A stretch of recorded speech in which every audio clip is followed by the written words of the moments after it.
Hello,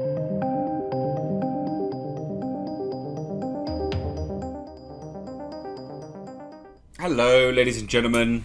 Thought I'd explore Disney and Star Wars again. I haven't done a report on them for a while, and there's a few going out today. And I just thought I'd take a look at it and see, what's going on here? What's happening? Because The Mandalorian was such a great success. Mandalorian Season 2. Everyone loved it. Most people did, anyway. And then we had Pablo Hidalgo come out. But we've now been getting The High Republic. The trailer was a joke. The books look like a joke.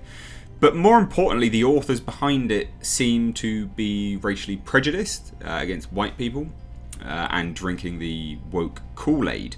There's not really any other way to explain it. And now I know a lot of people will probably not appreciate that. I know YouTube may demonetize this video. But the literal definition of racism is a pretty unavoidable fact. And in my view, this individual, falls under that quite aptly, to be perfectly honest. So I thought I would take a look at it. Now, this isn't the main headline. The main headline, and both articles are linked down below, is actually that this individual has told Star Wars fans not to purchase the High Republic. Now it's that kind of age-old adage of get woke, go broke, I guess, which has long been proven now. We have a lot of it. We can just pull back and be like, well, this didn't work, this didn't work, this didn't work.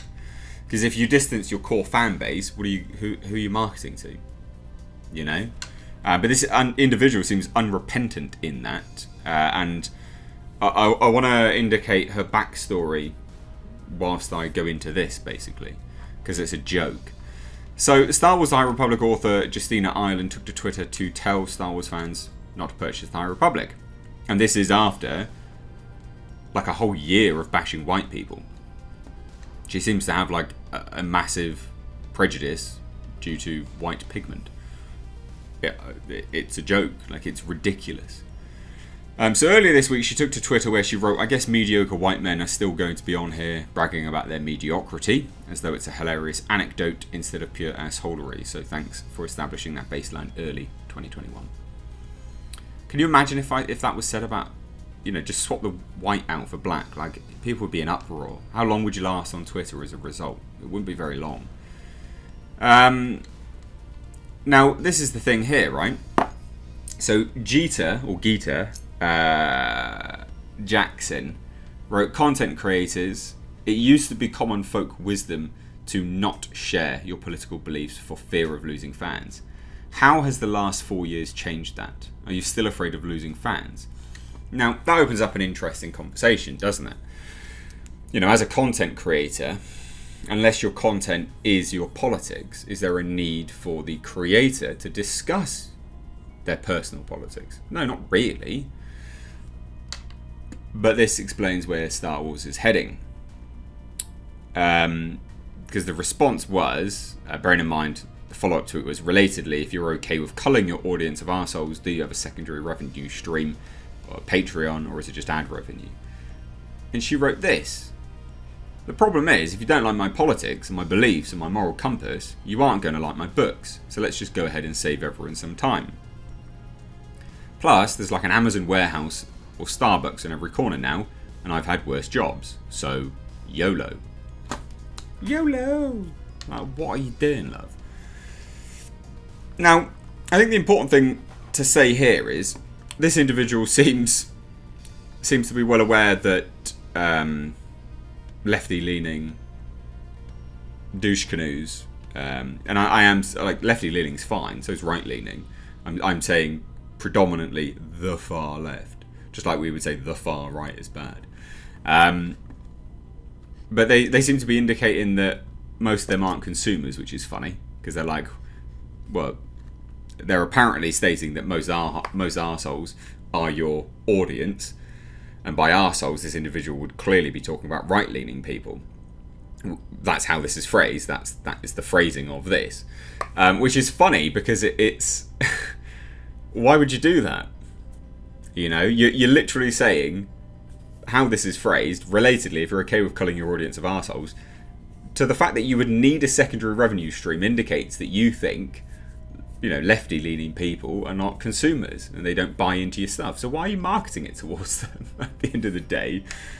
Or or at the very least, like, it does. Do you see what I mean? Like, it doesn't make any sense. But anyway, so like I said, this individual who has wrote and is writing books for Disney and Star Wars has come out and basically said, yep, don't buy it because that is everything in there. I'll save everyone some time, and if I go broke, then to hell with it. I'm happy to work in a Starbucks or an Amazon warehouse. Right. Again, like, Star Wars doesn't need social politics in it. It doesn't need it. You're choosing to inject it into it. And also, Disney, Star Wars, Kathleen Kennedy are choosing to hire these people to do that. But it does seem fascinating that this individual alone would get hired when these are the kind of tweets and it's abhorrent behaviour, and it'd be abhorrent whether it's about black people, white people, literally, like, Asian people. It doesn't matter. It's abhorrent. Like, these tweets are horrendous. And this is why this tweet functionally doesn't work. Creators of colour, women creators and queer creators will never get opportunities as long as quality is focused on a white, masculine, hetero default, as it constantly is. I was today years old when I discovered that there was an actual White Lives Matter movement, and they apparently have promotional materials. The caucasity. White supremacy is like the devil, it doesn't need an advocate. Now, that's obviously predicated on the fact that White Lives Matter is about white supremacy, which in the UK we have MPs advocating for white young, working class boys because they make up, they are literally the most deprived people in society. That's not equality, is it? If they're the most deprived, you do need, equality laws are there for a reason. You do need to advocate for them. So this is what this woman's about, and it's horrendous. White nonsense gets up early, but I get up earlier. Just kidding. White nonsense never sleeps. You're using the word white like it's, like it's evil. It's not. No one can help what colour they're born. Like, what are you doing? You sound just really, really bitter and horrible.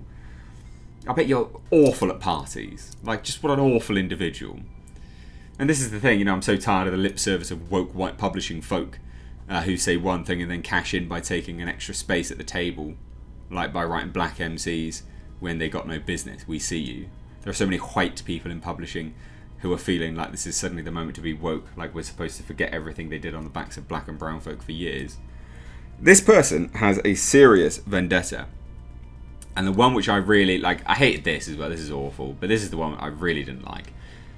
So she quote tweeted this and then replied, "Imagine a panel where we grill white authors about how whiteness informs their work and what they're doing to challenge white supremacy in their fiction." What? What? Tell you why you decided to make your main character a white man like you. Is it because you're pushing some sort of agenda? Or it could be just because people write what they know. Aren't all the progressives saying only gay people can play gay people, like gay actors can play gay characters, and only non-binary can, and apparently it's going so far now that apparently a black British man can't play a black American man. That's how nonsensical this whole world has got now. Just seriously, either shoot me in the head or get me off this planet, because this type of nonsense is now infecting the mainstream, and it has been for years, and it's just a joke. It really is. And like I say, this is the this is what's behind Disney at the moment and Star Wars. This is the new agenda for the High Republic. Seriously, the High Progressive Republic. Oh, I can't wait. And like I said, there's a long history of this, right? So, Battlefield failed massively. Battlefield 5 massively failed. Hugely, in fact.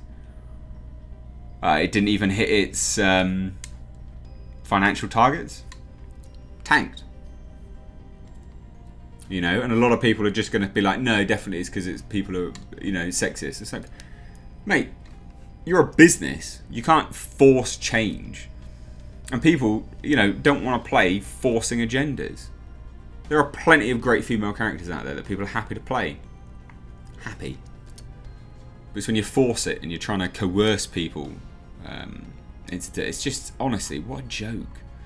So anyway, there you go. Star Wars apparently is never changing, but long live Jon Favreau, I guess, and The Mandalorian, because Mandalorian's great.